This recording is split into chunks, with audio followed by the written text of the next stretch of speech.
Emotions are a massive aspect of the Warframe story, especially with the most recent saga, as emotions such as love are a key weakness against the Indifference. And the beginnings of that are established with the unsuspectingly important quest, Chains of Harrow. This quest gives us our first true introduction to the entity that was teased in The War Within, revealing the cosmic horror and the Sentinel standing guard against it. While typically I would analyze a Warframe quest based upon its narrative themes and story alone, this quest is a unique case as it is not nearly as cinematic as the other mainline quests, at least in terms of cutscenes, and it is relatively short, so analyzing it purely based off narrative substance alone may not provide much analytical content. Rather, I will cover the story in addition to analyzing how it tackles autism, along with my own personal experience and perspective living with autism to assess how good of a representation this is. Chains of Harrow is a quest with a spooky atmosphere, which is fitting for the important lore revelations and characters featured within this quest. And this tone is set immediately with a distorted message on Syndicate channels, in which there is a conversation between Palladino and Rel, whom are the main two characters within this quest. The message ends with an ominous rap tap tap, repeated by Rel. These words are a calling card of an entity within the void, as the quest confronts us with the eldritch horror of the man in the wall, which is why these themes of horror are so essential. We go to investigate the transmission and find a ship littered with bodies of dead Grineer, and messages etched in blood adorning the walls. The tones are true science fiction horror, as the tension is continually raised. We are contacted by Palladino, a member of the Red Veil Syndicate, who informs us that the Red Veil followers have gone mad on this ship, explaining the dead Grineer, and asks us for aid. Eventually, upon reaching her, we face the cultists of the Red Veil. Upon retreating to Ironwake, we are greeted by Palladino in the Steel Meridian stronghold, as she attempts to contact Rel.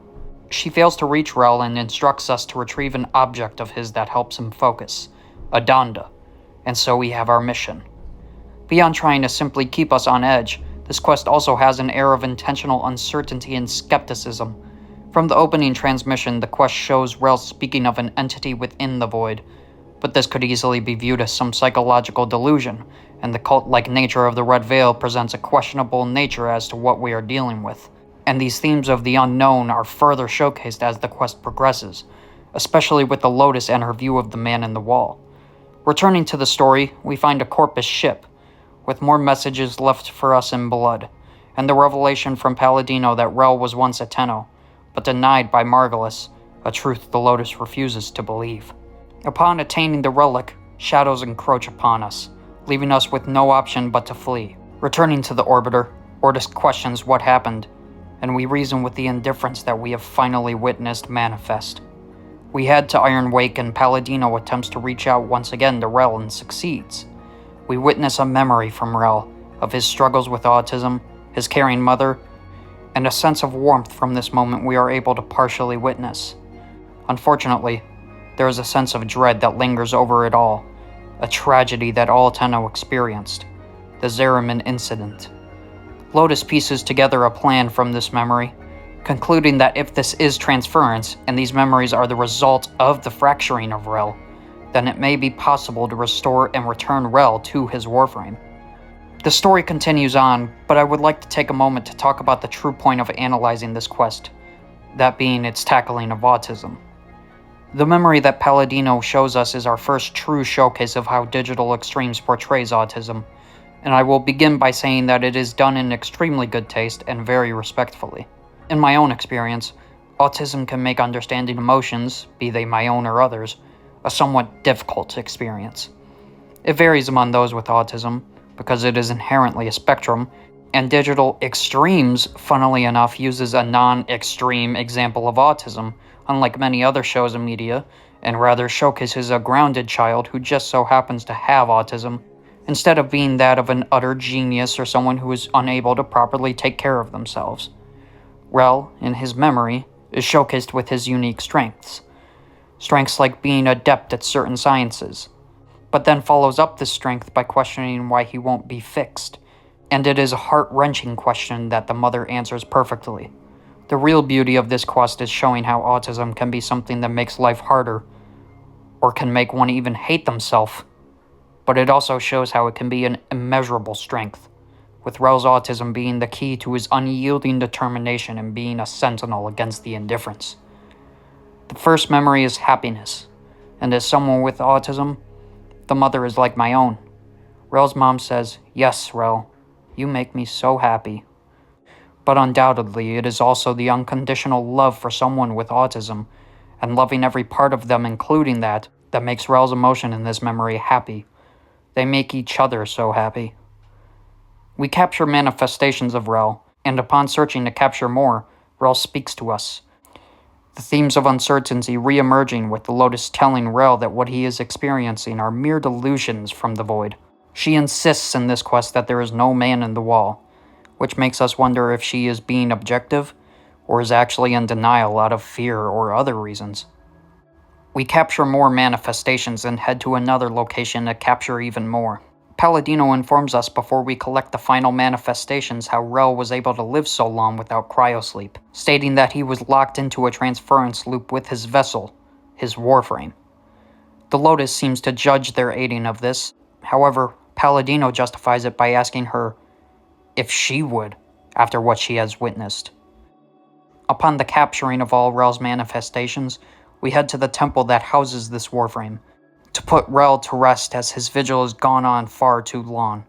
The Lotus continues to state that the indifference Rel speaks of are mere delusions from void exposure, asserting it was the result of how long his transference loop has been maintained.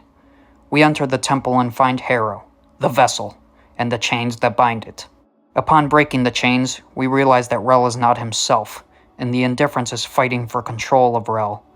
Memories of Rel being experienced all at once, the fighting of the indifference for his soul raging. We break the chains of the vessel and free Rel from his burden, as he is finally able to rest.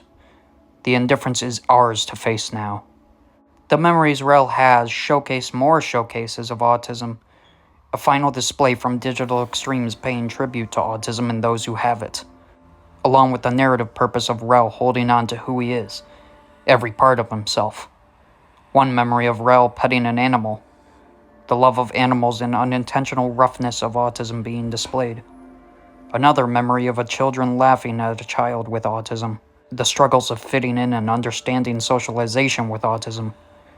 Finally, the tragic emotion unique to Warframe, the maddening touch of the void, corroding the mind of Rel's mother, the thing he holds most dear, the thing that pushes him to keep the indifference from taking all that he is.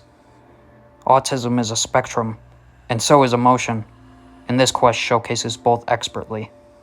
I have autism, so I feel I can add personal commentary to this quest, and the story beats hit extra hard because of it.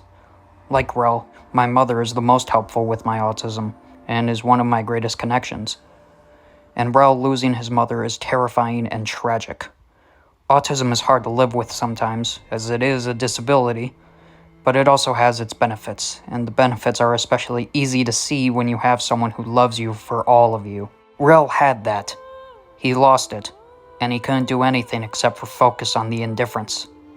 He fought the indifference during the Tenno's dreaming solitude. When you lose those who are able to accept you and help you love yourself, you are alone, and when you're autistic and alone, you become indifferent. And Rel's memories of his mother, the person who saw him for him, were able to keep him from becoming the indifference itself. And so too were we as we see Rel for who he is through his memories.